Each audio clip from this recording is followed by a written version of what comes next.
Welcome, Ishmael Perez. My name is Anikiko, and it is an absolute delight to have this conversation with you where we're going to deep dive into hopefully some aspects that we haven't yet seen or heard and covered by many of the hundreds of interviews and millions of views that you've already had on what you're here to share with the world. So, for anyone who hasn't yet seen you, if that's at all possible, would you mind doing a quick, well, I'll actually just introduce everyone. Yeah, Ishmael Perez is an author. He's a galactic historian, and he's an author of The Cosmic Origins, which is a #1 bestseller. He also runs courses. So if after this interview you feel drawn and resonate with needing to dive deeper and find out more, I'm going to do some links in the video. I'm also going to do a link to a really great Nicholas Vianeman interview that Ishmael has recently done, and that will answer a lot more questions, which I don't want to cover again in this particular interview. So it's info that I think will assist everyone who has questions about their origins and even further. So with that, Ishmael, can you share a little bit about how you've arrived here and who you are? Yes, so I arrived here on a spaceship from planet. No, I'm just kidding. I shouldn't say it like that. No, I was born just like all the other starseeds out there. As a normal human into the womb of a Earth human, just like everyone else. But of course, we volunteered to come here as different celestials and angelics that we are, beings from higher dimensions to help the Earth. I consider myself a cosmic ambassador, just like every single one of you guys out there. And I am here to help restore cosmic information back to the Earth in preparation for the ascension, which is going to reunite the Earth back into the galactic community, because for thousands of years, the Earth has been under quarantine. So I believe that, the reasons why we volunteered is to help her reinstate herself in the galactic community. I considered myself an awakened starseed. In other words, I felt different since I was a kid. I knew that I wasn't from here, and I knew that I wasn't the only one that wasn't from here. And I do come from a planet at the center of the galaxy, known as the Great Kolob, K-O-L-O-B, which works directly with Sirius B and Lyra. But again, I didn't come on a spaceship. That was just a joke at the beginning. I was born, like all of us, we choose to incarnate in these avatars, dimensional avatars. However, there are some that are walkings that have some sort of a contract with the current person who has a soul, and then that soul leaves, and then they transfer bodies. So those are called walkings. That's another aspect of star seeds as well, that are just kind of coming into human bodies. But I was born just like the rest of everyone else, and I've been working from behind the scenes for over 25 years, getting downloads, getting a lot of information from the galactic community. I wrote my first book at the age of 27 in 2008. I published a book called The Secret Government, revealing the secret history between the White Hats and the Dark Hats, and the battle between these two brotherhoods, going back to Babylon and, well, technically Atlantis. That book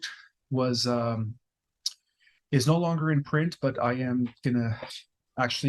I'm in the process of trying to find the file so that I can reprint it, because it's a precursor to our cosmic origin, and I've been doing massive investigation and research for 25 years while raising 2 kids, working from home, doing the research and writing our cosmic origin, which was recently published a year ago. So this is the year anniversary for our cosmic origin, by the way.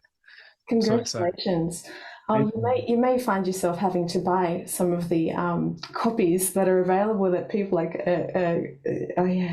saw the price has gone up incredibly just to be able to get your own book. So are you going to reprint it? I am. Yes. In about a month or two, I'm going to be republishing. Well, I guess I'm just going to do a second edition of The Secret Government, which is going to give people a thorough explanation of the history, the secret war between the Luciferian Brotherhood behind, the Dark Hats, and the Melchizedek Brotherhood behind the White Hats, and how it's associated to, the last the last battle is now taking place between the white hats and the dark hats, in victory of the light, of course. Incredible. I appreciate that, that condensed history. Yet it just feels like all of the information that's out there, that can be quite overwhelming to try to piece it all together. And I found that through listening to you and what you've been sharing is starting to, like, things are starting to drop, things are starting to gel, and I've had to really digest it slowly because there's just so much and it's so specific. When you say that you've been researching, do you download, intuit the information? Is it through dream state? Is it through meditation? And then dive into backing that up and researching what you've downloaded? Or how else do you get your information? Exactly like that. First, I get the downloads, and then I do the research to see if there's any, validation or substance to those downloads. And lo and behold, there always is. I had to research some ancient manuscripts, also some highly classified information to arrive at the conclusion that, we are in the middle of a cosmic war with not only the Draco, but AI at the highest levels. And so that's what prompted my inspiration and motivation to bring this information to as many people as possible in preparation for the last coming war against artificial intelligence, which we have already won. Of course, the future and the past are all existing simultaneously. It's just that from a lower dimension, we see things as linear, but it's really just all happening at the same time. And so it's just a matter of seeing that played out here in the hub, what I call the hub. We're at the center of everything right now. So it's a combination of both intuitive downloads as well as massive amounts of research and investigation. Is it possible, and I was considering this, is it possible that we're having the slower, where we're just going through the motions right now, even you and I in this conversation, for the benefit of ourselves and the lower realms, the 3D and in those spaces, yet actually, if we've already experienced this in the 5D, if we're already at another level, if we were having this conversation at a 5D level, how would that sound like? It would sound like everyday talk, like what the third dimensional people talk about. That's what it'll sound like, because these are conversations that exist in fourth, fifth, and sixth levels of reality, or sixth densities, where civilizations speak freely about deep matters like this. This is what would be considered your norm in a fifth dimensional society, talking about dimensions, time travel, quantum field, all that stuff. And even kids talk about that at an early age. In fact, the way the educational systems are set up in these other advanced civilizations is that from the beginning, a child is given several instructors. One instructor develops the mind of the child through meditation and concentration. It allows the child to master its mind. The other instructor develops the physical agility of the child through martial arts, through exercise and different things like that. Another teacher is teaches the child the history of the galaxy. So they don't just talk about the history of their world, they talk about the history of the galaxy. They talk about science. We have another instructor who is the scientific instructor. So every child is assigned about 5 different mentors, and each mentor specializes in one of many fields. And so that's how they groom children to become, to have IQs of 300-400. Yeah, because the average extraterrestrial IQ is anywhere from 250 to about 500, which is unheard of here. Einstein was only at 195, I think.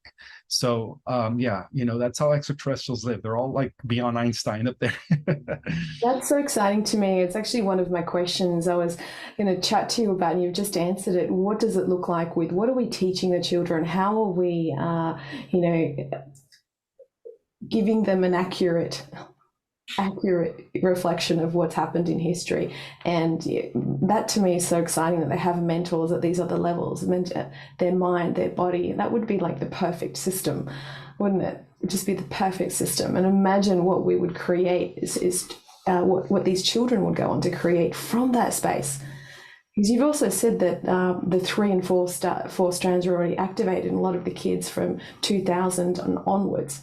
So tell us a little bit more about the 12 strands, and when you think they started to activate for the current children that are here now, and when do you see them activating moving forward, like the 5, 6, and the 7th and 8th strands? Well, our original ancestors were made with 12 strands. That's why we have 10 disconnected strands, and they're not junk. It's just dormant DNA. It goes back to us being the greatest intergalactic hybrid that was designed by the founders of our universe to become the new guardians of the multiverse from this planet, as this planet takes now its rightful position, you know, as the center of the multiverse after the ascension. So we're going to be like the guardians. So in many children who are part of the fourth waivers that have been incoming since 2000, since the year 2000, they already come with up to anywhere from 3 to 4 to 5 strands of DNA activated, and that's why all the shots they get doesn't intervene anymore. I mean, it doesn't affect them anymore. So they're already there operating like the galactics. Yeah. I think right now every child, as of December of last year, is a starseed, and this has a lot to do with the rise of the next stage of human evolution. Many have called it the rise of Homo neoticus, the rise of Homo galacticus, and that's what we are. We are the pioneers of this new race that is going to emerge as the X-Men, as superior humans in the rest of the population, with amazing godlike superpowers. And that explains the star seeds that are on the earth right now. So how do you think the children labeled the ADHD or concentration challenges or on the spectrum, autistic children? I see a lot of these kids in the work that I do, and I always have felt and connected that, realize that they're actually tuning into other things. They're hearing more than you and I there. And so when it comes to working with these children, my background is as a kinesiologist. So there's been some interesting, so many interesting things I've learned about these kids, but I've always felt we have it quite wrong. We're not really listening to them, and we're trying to fit them into this kind of a box. What would be your perspective on how even adults today how can we start to listen maybe, or accept or work with these kids? Well, they are the new race. They are the new existing race, and that's why they operate different, and their learning capacities are different than the rest of the humans. They are very advanced. They have advanced alien genetics in them already.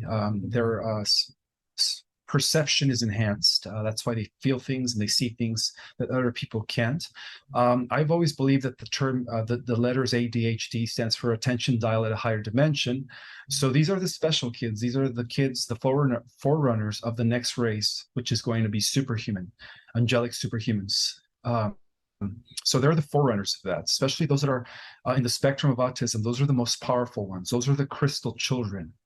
And the crystal children are already connected into the higher dimensions. They are already, their level of consciousness is beyond the third dimension, and that's why it's very hard for them to adapt. But unfortunately, conventional science and the educational system is always stigmatizing them. It's always making them look like they have learning disabilities. But the truth of the matter is that, they are the next stage of human evolution. In comparison to modern day humans, they would be considered Homo erectus, and the humans would be considered Homo erectus compared to them, and as opposed to Homo sapiens sapiens, which is what the humans are. But they are now the next level, which is Homo galacticus or Homo neoticus, and that's why they are being labeled as misfits.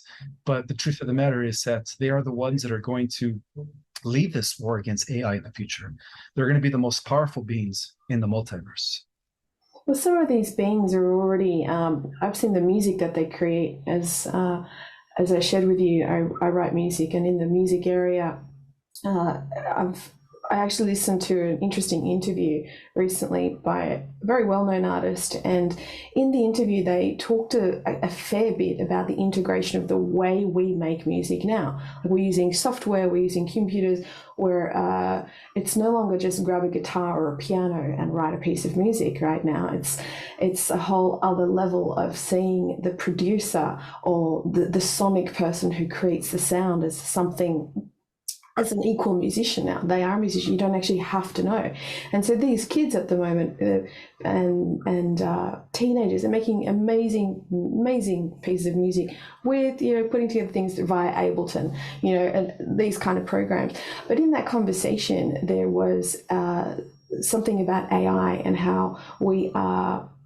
And as I was listening to it, I was thinking, gosh, the way that this artist is talking about AI and where we're going and how we're integrating even creativity, AI with medicine, AI with art, AI all here, I thought, wow, you could almost interchange what she was saying, the word AI, with soul. But I know they're two different things. They're completely two different things. But the way this person was approaching it, they were so excited about it and where we could go with it. I was curious when it comes to the fact that we're actually having a war at the level of a different kind of intelligence of AI, this artificial, and the push to push the soul out was something that was what it was all about. But we're winning, right? The soul is winning. Do you think that all AI, it's not so to speak bad, but some people think it's positive, neutral, or negative? Do you think there are positive aspects to it, or where do you stand on that? So there are two categories of AI throughout the cosmos. The first category is, okay, so basically there's different stages. There's what we call narrow AI, which is primitive AI, which is what we've been using here on planet Earth. And then there is general AI, which is the next stage after primitive. That's when AI is still being programmed by the humans, but are in a way there to serve humans, as in the case of R2D2 and Serpajo, what's his name? Serpajo from Star Wars. The bots. Yeah. They're there as to serve the humans. Now that's called general AI.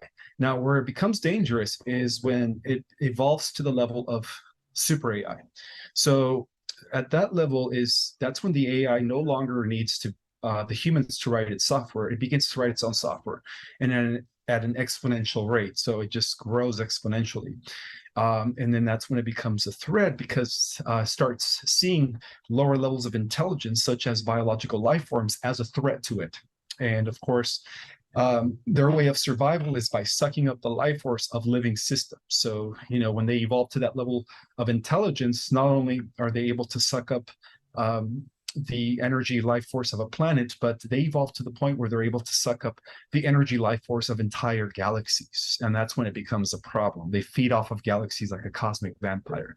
Now, the second category of AI is what we would consider in the galactic community alpha AI. So of course, the alpha AI is equivalent to what we call today general AI, which is like, R2D2 and Serpajo, whatever his name is, the golden guy, the guy that is, I forget, is it Serpajo? I think so. Okay. And those AIs are used in some of the interstellar communities, but they are kept at that level. They don't advance them beyond general level of intelligence to super AI, because they know that's when it becomes dangerous. So, those are the two forms of AI. The alpha system is good because it's general AI. The beta system, not so good, because that's at the middle between general and super. And then there is the other AI, which is the gamma AI. And at that point, that's when it writes its own software, and it begins to, grow in intelligence at an exponential rate. And so our multiverse has been at war with an ancient AI that could actually be traceable back to 400 billion years ago, even before the creation of our universe. Our universe has only been around for less than 14 billion years. So if you go back to 400 billion years ago, that AI was actually that originated in another prior creation that was known as the 11th creation. And from that point, it was able to assimilate all life forms. And then it of course, took over that entire creation, and that became known as the old empire. So all the evil we're fighting here in our universe was transferred over from the old empire or the old universes that, that was contaminated by this ancient alien AI. So those are the different levels of AI. But yeah, overall, they do fall under two categories. You have the alpha system, and then you have the gamma system. The gamma system is the dangerous ones. The alpha systems are there as human. I don't want to use the word servers, but in a way, yes, they're there just to serve. They're there just to take orders and do things for the different civilizations that exist out there. Oh, that's so good to clarify that. We had quite a few questions about that because we do find that there's in medicine, in assisting in gut biome identification, in all sorts of other things that are actually assisting us. Would you say that do the med beds come into one of those categories? Well, the med beds, just like the quantum financial system, is all part of a living AI. It's an organic AI, but it's also a quantum computer, but it's got living components. So it is connected to spirit of some kind, which is actually the collective of the human consciousness. That's why the QFS is going to be an advanced system that is going to read how much compassion we're all vibrating. And those that have the highest levels of compassion are the ones that are going to be wealthy in this new world to come, are going to be the wealthiest. Justice. Yeah. Woo! Justice, exactly. Oh wow. It's gosh, mothers would be up there, wouldn't they? Mothers would be there. I think, philanthropists, humanitarians, people like the Gandhis, the Martin Luther Kings, they're going to be at the top as far as like wealth is concerned, but everyone's going to have everything in abundance. Yeah. Because in turn, these highly spiritual people are going to redistribute the funds to help humanity and stuff. So that's how it's going to be working. Which is leading me into, there's so many offshoots of questions that I had while you were speaking. I'll have to circle back around to them. The offshoot of what you just said then is, the funds and moving forward with that. If we're all going into 5D, into a quantum system, when, as we're all transitioning already, and you've said that we're sort of 97% through kind of like that photonic, we've been going through that photonic shift, photonic belt. I don't know if I've used the correct term there, but that's sort of what we've been experiencing. Have we been having mini shifts or experiences of the solar flash yet to come, or is it going to be one big event? I'm sorry, that's my dog in the background. She's just going all around the house and you could hear her collar. That's the noise that you're all good on this end. I've managed to secure 3 kids under 5 and they're out like a light. I mean, nothing. They're happy, they're sleeping. So I'm happy it's nice and quiet on this end as well. So do you think we're getting it in like are we getting upgrades in chunks? Because myself, my friends, colleagues, people on the same page as me are going, look, we'll call each other and we'll say, hey, today I'm feeling kind of heavy, or today I'm feeling kind of this. And we talk about our symptoms, or we talk about what's going on, and we're pretty sure today something has shifted, or today I'm feeling like this, and we're tracking the process. So to me, sometimes it feels like we're getting these little flashes of things already. What's your perception of how we're going to shift? Are we going to wake up one day and be in that new body, 30 years younger, be in that new realm, or is it going to be a gradual shift over the next couple of years? It's both. It's happening in increments. That explains why the solar flares are becoming more intense. M-class, X-class solar flares are coming in one after the other. In fact, it's just recently reported that we just had 3 M-class solar flares within the last 24 hours. So expect, ascension symptoms in the next day or two.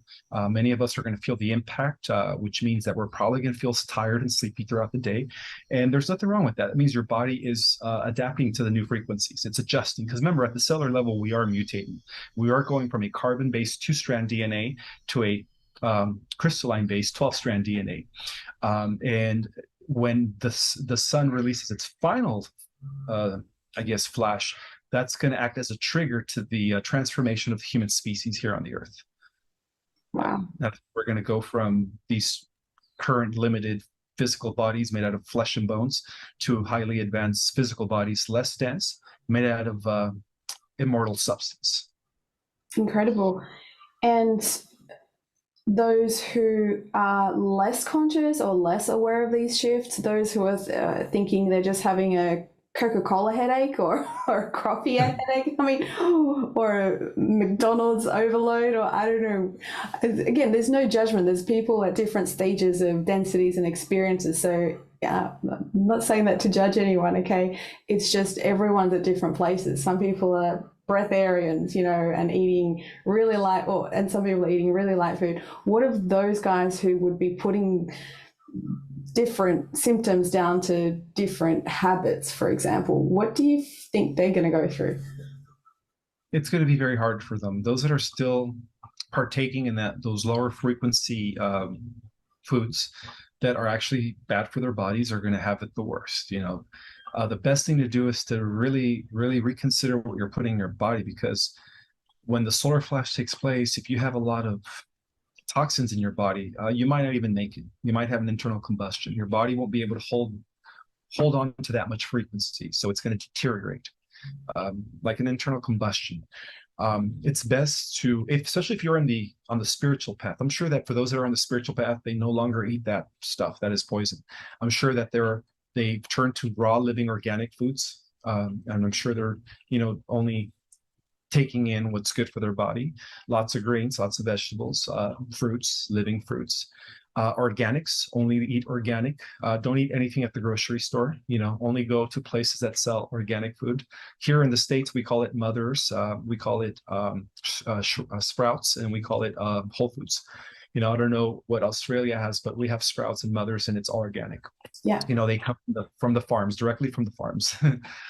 And so, yeah, you know, I think it's going to be easier for people to adapt and to transform into their new bodies if they're already taking care of their body.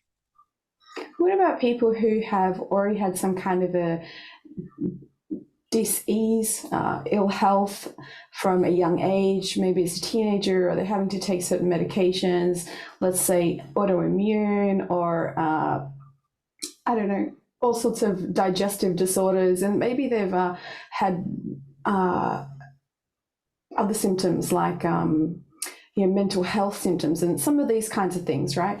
What about those guys moving forward and through this shift that we're going through? Well, depending on their soul contract, and if they're generally good people, they're going to be healed. Yes, their whole body's going to be healed, whether it's mind or body or illness. Every illness that they have, they're going to have miracles.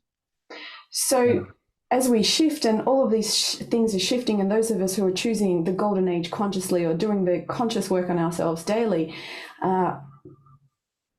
will the conversation we're having right now, and even the funds that we get access to be able to assist mankind in shifting and in funding all the projects, the medbeds, won't that all be redundant when we shift to that next level?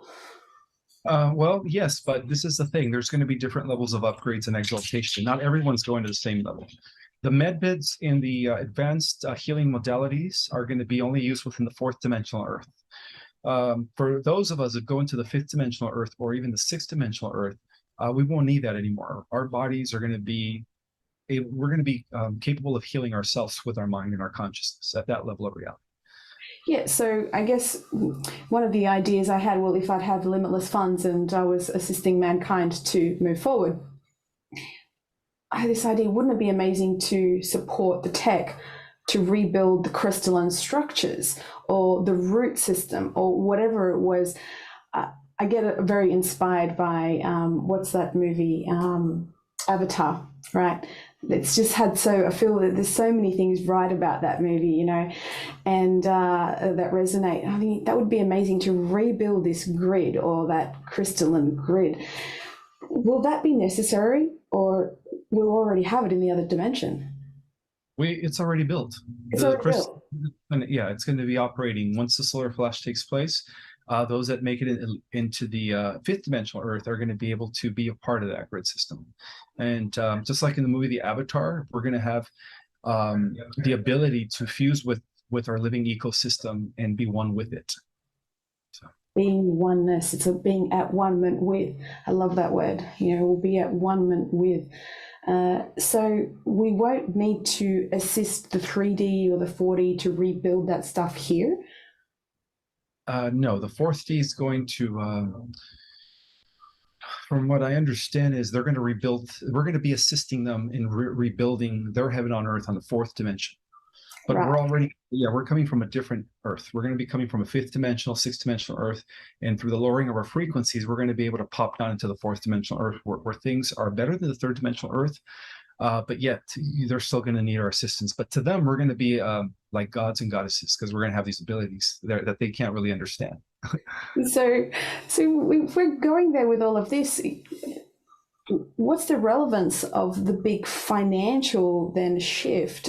I can see with the relevance and comprehend the relevance of that for the fourth D and the lower realm and where we can assist there. But if we're going to these other realms, is finances even a thing? Do we need money or gold in that space? Not in the fifth dimension, but in the fourth dimension, we're still going to need some sort of financial structure. But it's going to be one that is going to benefit the greatest numbers of humans, where there will be no more haves or have-nots. There will be no more poor, no more sickness. Each reality is going to be much better. But of course, the fifth dimensional reality is going to be way better than the fourth dimensional, because people in that level of reality are going to be their own tech. As they activate the dormant DNA, they're going to have the same abilities that those in the fourth dimension would have, but with the technology. That's the difference.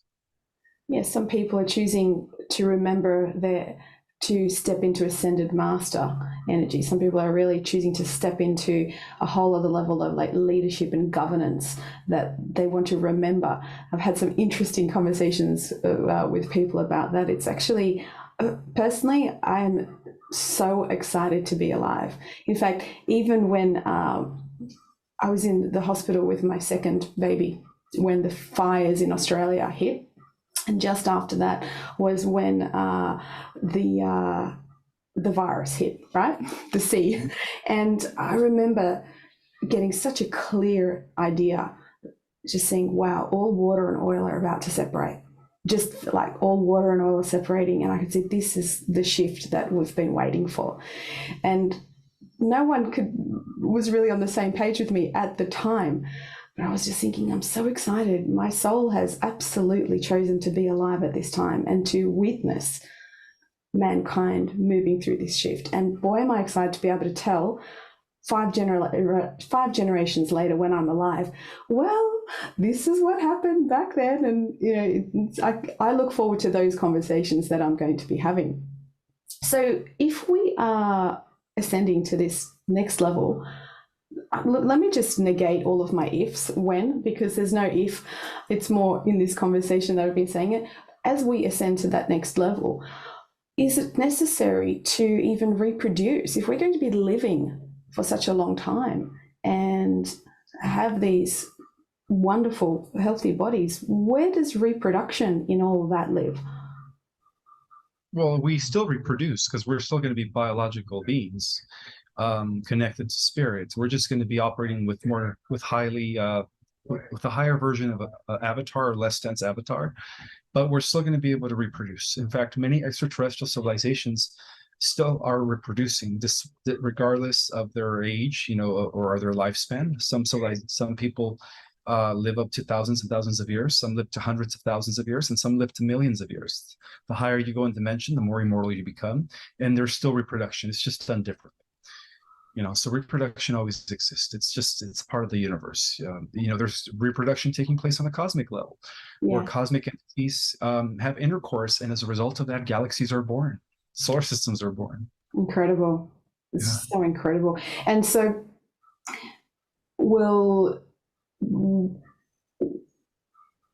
I heard you talk about our soulmate, that some of us are already on the way to that relationship, or once this solar flash happens, that we will be in connection with our soulmate. How do you imagine that plays out? I think that because we're going to all become telepathic. We're going to automatically have a direct telepathic connection with our twin flame. There's a difference between a twin flame and a soulmate. A soulmate, you could have endless, multiple soulmates, and we all do. A twin flame is just your other half in a different body. That's all it is. So are you referring then to a soul mate that, or a twin flame that we'll be with in communion or partnership with? Both, yeah. You're going to be in partnership with your twin flame as well. Yeah. But again, we do have multiple soulmates. Everyone does. Yeah, I definitely would agree with that. And would that, there's been quite a few people who have talked, well, we've had quite a few questions pertaining to everything we've already talked about. So I just want to backtrack to some of the ascension symptoms. For those for those people who've asked about personal symptoms in their body, I don't know if you want to speak to that. We've had quite specific questions. You've talked about back pain. You know, people have written in about, is this an ascension episode, or have I got arthritis in my back? I just want to mention something before you say anything there, Ishmael, is that everyone will have their own symptoms and what their own body's been going through for the last couple of decades. So I do believe you need to tune into yourself. I don't know that Ishmael is doing personal readings to that nature, but I do want you to speak to that if you wouldn't mind, because of a lot of the personal questions that people have had about their physical bodies, and they've said, "Oh, Ishmael, is that do I need to go see my doctor?" Or they're asking that level of specific. So I just want you to speak to that for a moment from your perspective, please. Well, the physical symptoms vary, from headaches to aches, bodily aches and pains, to heart palpitations. Some people feel like they're having a heart attack. And then when they go to the doctor says your heart is healthy, your arteries are fine, there is no clogging. I don't know what it is. It's associated with the transformation, with the mutations that are taking place at the cellular level. So those are part of the symptoms. Migraine headaches, earaches. They just vary. Feeling like you're going to get sick, like you're going to come up with a cold or flu, and then like a day later you're like, it's gone. I thought I was getting sick. What's going on? Those are all part of the symptoms. If